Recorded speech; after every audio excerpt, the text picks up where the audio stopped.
श्रीलक्ष्मी अष्टोत्तरशतनामस्तोत्रम्।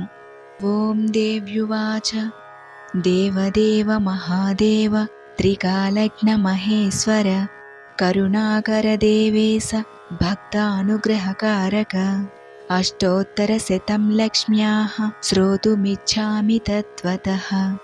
श्री ईश्वर उवाच देवि साधु महाभागे महाभाग्यप्रदायकम् सर्वैश्वर्यकरं पुण्यं सर्वपापप्रणाशनं सर्वदारिद्र्यशमनं श्रवणात् भुक्तिमुक्तिदम् राजवस्यकरं दिव्यं गुह्यात् गुह्यतरं परं दुर्लभं सर्वदेवानां चतुष्षष्टिकलास्पदम् पद्मादीनां वरान्तानां निधीनां नित्यदायकम् समस्तदेव संसेव्यम् अनिमाध्यष्टसिद्धिदम् किमत्र बहुनोक्तेन देवि प्रत्यक्षदायकम् तव प्रीत्यर्थं वक्ष्यामि समाहि